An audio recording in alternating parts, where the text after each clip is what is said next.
28 জানুয়ারি 2010 ঢাকা কেন্দ্রীয় কারাগার। রাত 9:30 থেকে 11টা পর্যন্ত ঢাকা কেন্দ্রীয় কারাগারের আশপাশ ও কারাগারের অভ্যন্তরের সব বিদ্যুৎ একযোগে বন্ধ হয়ে যায়। বন্ধ হয়ে যায় বললে ভুল হবে, বন্ধ করে দেয়া হয়। 1.5 ঘন্টা ঢাকা কারাগারের মতো স্পর্শকাতর জায়গায় কেন বিদ্যুৎ বন্ধ করে রাখা হয়েছিল সেটা একটু পরে বলি। আগে বিদ্যুৎ আবার ফিরে আসার পর কারাগারের অবস্থা কেমন ছিল সেটা বর্ণনা করা যাক। ঢাকা কেন্দ্রীয় কারাগারে ওই দিন কয়েদিদের সবার ভেতরে এমনিতেই কিছুটা অস্থিরতা কাজ করছিল, কারণ তারা জানতো জেলখানায় সেদিন 5 জনের ফাঁসি কার্যকর হতে যাচ্ছে। আর যে 5 জনের ফাঁসি কার্যকর হতে যাচ্ছে তারা সকলেই ছিল অত্যন্ত বিনয়ী, কারাগারের সকলের প্রিয় মানুষ।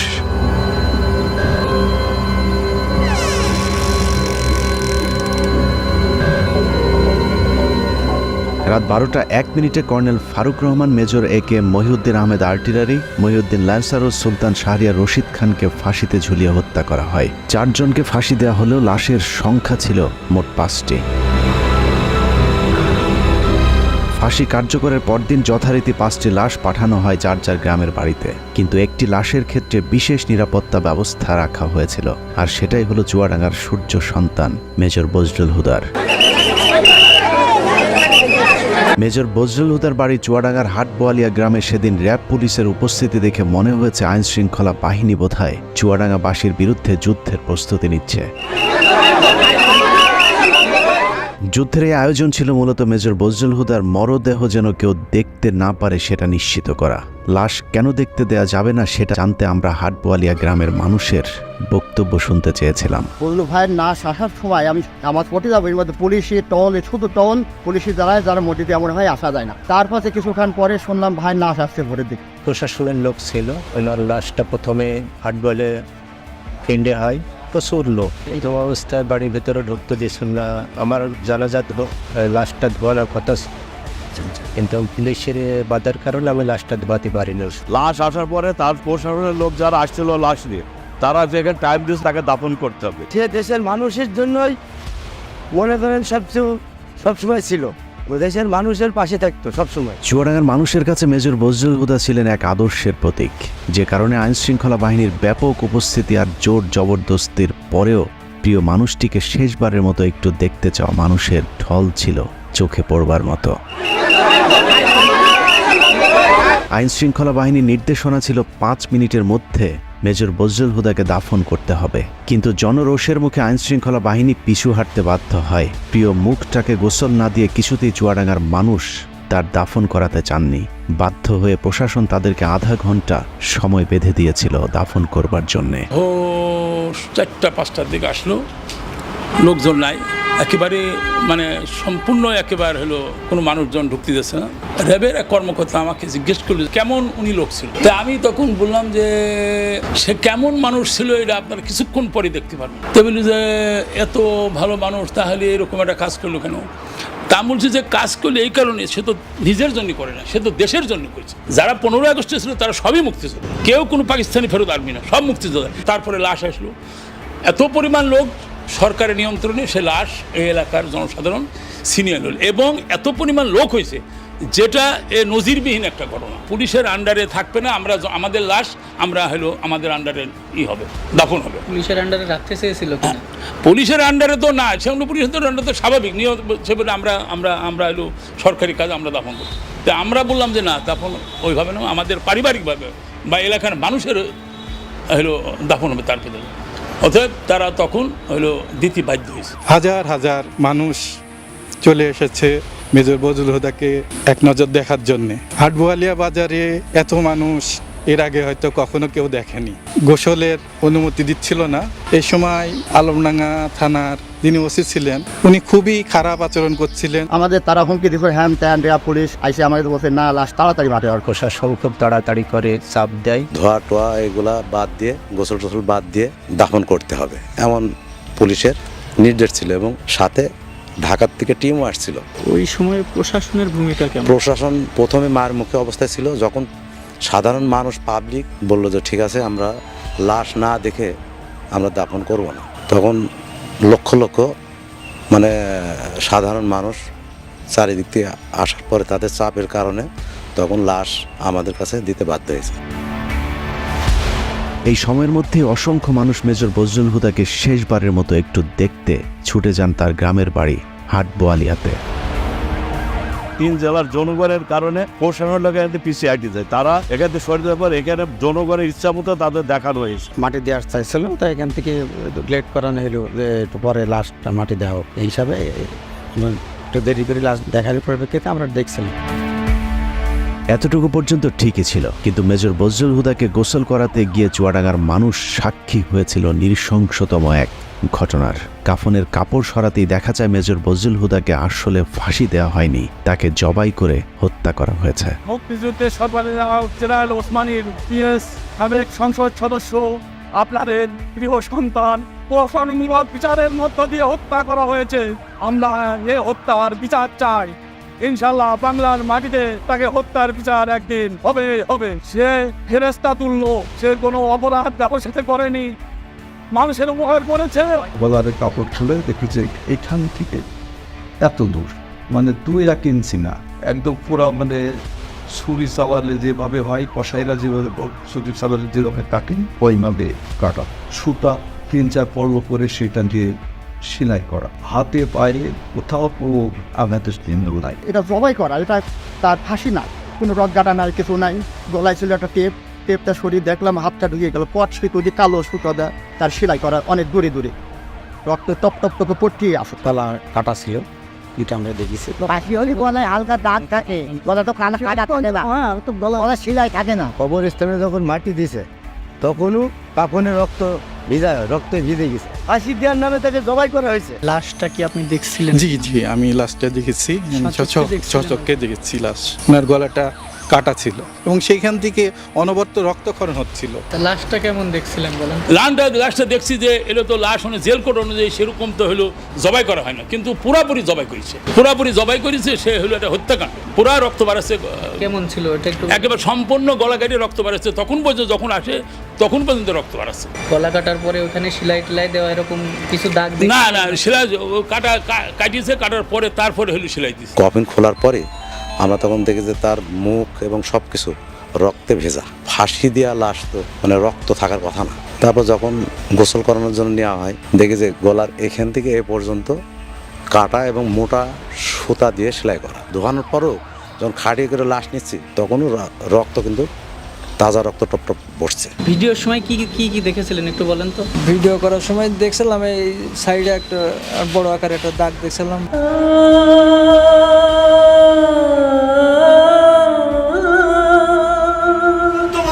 বুকে ব্যথা নিয়ে বেড়াচ্ছে আমার ভাইকে সিরিয়াল খুনি শেখ হাসিনা জেলখানায় ঢুকে নিজ হাতে জবাই করে হত্যা করেছিল। আমরা মনে করি যে এটা ফাঁসি দেওয়া হয়নি, শেখ হাসিনা হিংসাত্মকমূলকভাবে এবং প্রতিশোধমূলকভাবে সে জেল গেটে যে নিজে হাতে জবাই করেছে। এই হত্যাকাণ্ডের আমরা তীব্র নিন্দা জানাচ্ছি এবং এর বিচারের জন্য ব্যবস্থা করা হবে। বাংলার বীর সন্তান মেজর বজলুল হুদাকে কে কারা কিভাবে জবাই করেছিল সেটা জানতে হলে আবারও 18 তারিখ রাত 9:30 থেকে 11টা পর্যন্ত 1.5 ঘন্টার সেই সময়টাতে ফিরে যেতে হবে, যে সময়টুকুতে ঢাকা কেন্দ্রীয় কারাগার ও তার আশপাশের বিদ্যুৎ বন্ধ করে রাখা হয়েছিল। ওই রাতে ঢাকা কেন্দ্রীয় কারাগারে কয়েক ঘন্টায় যা ঘটেছিল তা হলিউডের হরর থ্রিলার মুভিকেও হার মানাবে। অনুসন্ধানে জানা যায় 2010 সালের 28শে জানুয়ারি রাত 9টার পরপরই জেলগেটের ভেতরে মোট 2টি কালো গ্লাসের গাড়ি প্রবেশ করে। ওই গাড়ির একটিতে এসএসএফ এর সদস্যদের সাথে শেখ হাসিনা এবং অপরটিতে জাহাঙ্গীর কবির নানক, ইসমাইল হোসেন সম্রাট, তৎকালীন ঢাকা বিশ্ববিদ্যালয়ের ছাত্রলীগের দুর্ধর্ষ ক্যাডার সিদ্দিক নাজমুল আলম ছিলেন। ধারণা করা হচ্ছে ওই রাতের অপারেশনের পুরস্কার হিসেবে পরের বছর 2011 সালে ছাত্রলীগের কেন্দ্রীয় সাধারণ সম্পাদকের পদে বসানো হয় নাজমুলকে। এছাড়া সম্রাট ও নানকদেরকেও দেয়া হয় গুরুত্বপূর্ণ দায়িত্ব।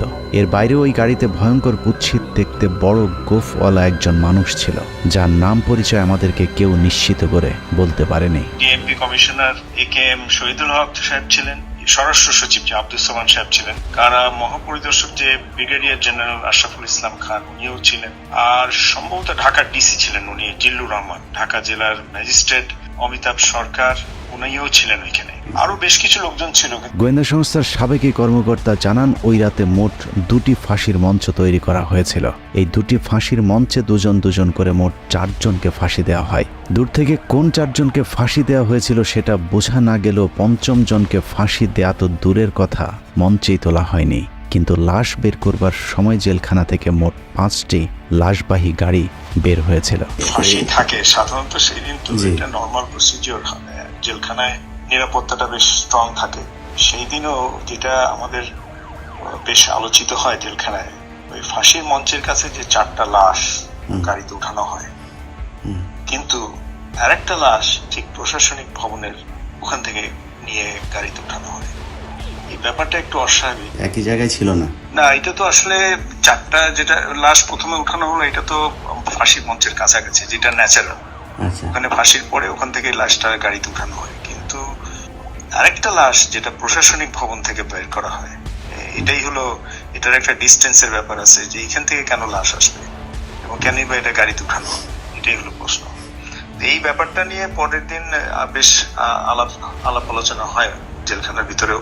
ব্যাপারটা একটু অস্বাভাবিক। রাতে শেখ হাসিনার সাথে জেলখানার ভেতরে প্রবেশ করা খুনিরা সোজা চলে যায় প্রশাসনিক ভবনে, আর শেখ হাসিনা পুলিশ, র্যাব এবং স্বরাষ্ট্র মন্ত্রণালয়ের কর্মকর্তাদের সাথে দাঁড়িয়ে থেকে 4 জনের ফাঁসি নিজে প্রত্যক্ষ করেন। ধারণা করা হয় আসলেই তাদেরকে ফাঁসি দেওয়া হচ্ছে কিনা সেটা নিশ্চিত করতেই শেখ হাসিনা সেখানে উপস্থিত ছিলেন। ফাঁসি কার্যকর হবার পরপর শেখ হাসিনাও চলে যান প্রশাসনিক ভবনের ভেতরে। সেখান থেকে রাত 1টার কিছু আগে শেখ হাসিনা ও তার সাথে থাকা খুনিরা সেই একই পাজেরো গাড়িতে করে জেলখানা থেকে বের হন। কারাগারের অন্য আরেকটি সূত্র বজলুল হুদার পরিবারকে জানিয়েছিলেন, সেই রাতে বজলুল হুদাকে কারাগারের প্রশাসনিক ভবনের একটি কক্ষে জবাই করা হয়েছিল, যেখানে শেখ হাসিনা নিজে উপস্থিত ছিলেন এবং বজলুল হুদাকে জবাইয়ের আগে তার বুকের উপর পা চাপা দিয়ে রেখেছিলেন শেখ হাসিনা নিজে। সে রাতে শেখ হাসিনা সহ তার সাথে থাকা সব খুনির গায়ে রক্ত লেগেছিল, কিন্তু সম্রাটের গায়ে সাদা টি শার্ট থাকায় সেটা অনেকের চোখেই পড়েছিল। ওই পরের দিন একটা বিষয় খুব আমাদের 2-1 জনের নজরে আসে যে প্রধানমন্ত্রী জাহাঙ্গীর কবির নানক, সম্রাট আর নাজমুল যখন প্রশাসনিক ভবন থেকে বাইরে আসে, তখন এই সম্রাটের গায়ে রক্তের দাগ ছিল।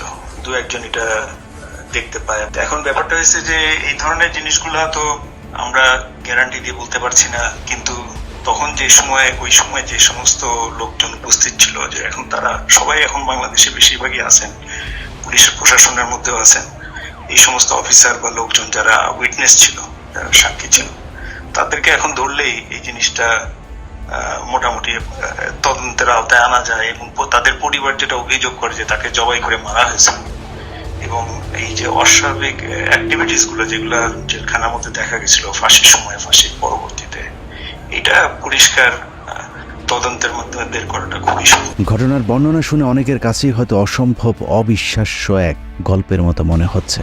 তবে আপনি যদি শেখ হাসিনার ব্যক্তিগত সহকারী মতিউর রহমান রেন্টুর আমার ফাঁসি চাই বইটি পড়ে থাকেন, তাহলে আপনার কাছে শেখ হাসিনার চরিত্রের সাথে আজকের ঘটনাটি হুবহু মিলে যাবে। মতিউর রহমান রেন্টুর তথ্য অনুযায়ী শেখ হাসিনা যেদিন মৃত্যুর খবর শুনতেন সেদিন স্বাভাবিক দিনের চেয়ে অনেক বেশি খেতেন। এই ঘর থেকে ওই ঘরে দৌড়ে পৈশাচিক এক উল্লাস করতেন তিনি। জাহানারা ইমাম যেদিন মারা যায় সেদিন শেখ হাসিনা বিছানার উপরে উঠে 2 হাত দিয়ে কাপড়ের 2 মাথা ধরে নাচছিলেন, কারণ তিনি জাহানারা ইমামকে তার প্রতিদ্বন্দ্বী মনে করতেন।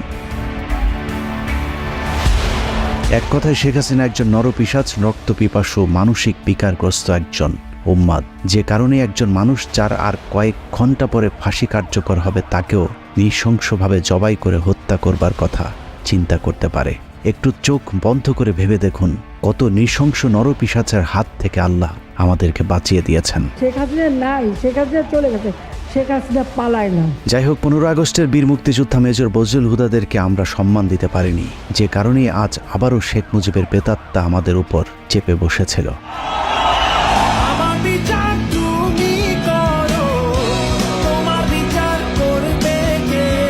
বাংলাদেশের মানুষ 2024 সালে শিক্ষার্থীদের হাত ধরে যেভাবে দুর্বিষহ এক দুঃশাসনের কবল থেকে বেঁচে উঠেছে, ঠিক একইভাবে 1975 সালে major Dalim, colonel Rashid, colonel ফারুকার, মেজর বজলুল হুদারা এক অত্যাচারী মাদকাসক্ত বাকশালীর হাত থেকে 7 কোটি বাঙালিকে স্বাধীনতা এনে দিয়েছিল। শেখ হাসিনার দুঃশাসন আমরা চোখে দেখেছি, কিন্তু শেখ মুজিবেরটা আমাদের থেকে আড়াল করে রাখা হয়েছে বলেই আমাদেরকে এখনও তাকে বিতর্কের ঊর্ধ্বে রাখার কথা শুনতে হয়। কিন্তু বাস্তবে শেখ মুজিব তার পরিবার আর দলের লোকজন ছাড়া অন্য সবাইকে তার কৃতদাসে পরিণত করেছিল। শেখ মুজিবের সময় কতটা অরাজক পরিস্থিতি ছিল তা মেজর বজলুল হুদার উইকিপিডিয়ার কয়েকটি লাইন পড়লেই পরিষ্কার হয়ে যাবে। মেজর বজলুল হুদা মেজর ডালিম আর তার স্ত্রী একটি বিয়ের অনুষ্ঠানে গিয়েছিলেন। সেখানে শেখ কামাল আর তার বখাটে বন্ধুরাও উপস্থিত ছিলেন। এদের মধ্যে সবচেয়ে উচ্ছৃঙ্খল ছিল গাজী গোলাম মোস্তফার ছেলে। গাজী গোলাম মোস্তফা ছিলেন শেখ মুজিবের সবচেয়ে আস্থাভাজন এবং ঢাকা মহানগর আওয়ামী লীগের সভাপতি। অত্যন্ত অসৎ প্রকৃতির এই লোকটিকে শেখ মুজিব রেড ক্রিসেন্টের চেয়ারম্যানের পদেও বসিয়েছিলেন, যিনি গরিব মানুষের চাল, তেল, কম্বল চুরি করে শেখ মুজিবের সাথে ভাগাভাগি করতেন। ক্ষমতার দাপটে বিয়ের অনুষ্ঠানে আসা মেজর ডালিমের স্ত্রীকে অসম্মান করার সাহস দেখিয়েছিল শেখ কামালের বন্ধুরা। এ সময় মেজর ডালিম ও বজলুল হুদার সাথে শেখ কামাল বাহিনীর ধস্তাধস্তির এক পর্যায়ে তারা মেজর ডালিম ও তার স্ত্রীকে তুলে নিয়ে যায়। তাদের খোঁজে একদল সেনাবাহিনী গোলাম মোস্তফার বাসায় অভিযান চালালে শেখ মুজিব তার পুত্র শেখ কামালের বখাটে বাহিনীর কোনো বিচার না করে উল্টো মেজর ডালিম ও বজলুল হুদার সেনাবাহিনী থেকে কমিশন বাতিল করে দেন। এভাবেই পুরো দেশটাকে বর্তমান শেখ হাসিনার মতোই পারিবারিক সম্পত্তিতে পরিণত করেছিলেন Sheikh Mujibur Rahman. Sheikh Mujibur Rahman not deal with the political movement in a democratic way. He was virtually controlling the public, but he could not face the criticism. Mujib ক্ষমতায় টিকে থাকার জন্য হাজার হাজার রাজনৈতিক কর্মীকে হত্যা করে, আর রক্ষী বাহিনীকে দিয়ে উনি ওনার রাষ্ট্র ক্ষমতা টিকিয়ে রাখা দলের শাসন করার চেষ্টা করলেন। এসব কারণেই 2024 সালের মতো 1975-এর 15ই আগস্টে বাংলাদেশ সেনাবাহিনীর পাশাপাশি ছাত্র, শিক্ষক, পুলিশ সহ সর্বস্তরের মানুষ আনন্দ উল্লাস করেছিলেন। This is how Dhaka looks today. The same tanks on the streets, soldiers still on guard, and yet it is almost as if nothing had happened. There was no rioting, almost no reaction to Sheikh Mujib's murder. Sheikh হাসিনাকে যেভাবে কুকুরের মতো পালিয়ে যেতে হয়েছে, কেউ তার রক্ষায় এগিয়ে আসেনি। ঠিক একইভাবে শেখ মুজিবের লাশ ধানমন্ডি 32 নম্বরে পড়েছিল। কেউ শেখ মুজিবকে একটু দেখতেও আসেনি। কেউ কোনো পদক্ষেপ নিল না। ওই লাশ পড়ে থাকলো 32 নম্বরে। কেন? এত বড় সংগঠন, এত নেতা কোথায় ছিল? জানা যায় লোকজন ডেকে পাওয়া যায়নি। 570 সাবানা রিলিফের কাপড়ে দাফন করা হয়েছিল বাকশাল মুজিবকে। আবার কি এক টুকরো কাফনের কাপড়ও নিয়ে যাননি, কাপড়ের পাড় ছিঁড়ে তারপর সে কাফন দেওয়া হয়েছিল। অন্যদিকে মেজর বজলুল হুদাদের জানা যায় পুলিশ দিয়েও মানুষের বাঁধ ভাঙা জোয়ার আটকে রাখা যায়নি। মানুষের চাপে আধা ঘন্টার মধ্যে দুবার জানাজার নামাজ পড়ানো হয়েছিল। ওখানে যারা জানাজায় অংশগ্রহণ করতে পারেনি, দ্বিতীয় জানাজায় নগরবালা ঈদগাহ মাঠে লক্ষ লক্ষ জনগণ সবাই লাইন ধরে দেখছে, দেখার পরে এখানে তাকে দাফন করা হয়েছে। মেজর ডালিম হুদাদের জন্ম আছে, মৃত্যু নেই। মরণের মধ্য দিয়ে তারা অমর হয়ে আজীবন বেঁচে থাকবে এদেশের মানুষের হৃদয়ে। ভাইয়ের কথা বলে শেষ করতে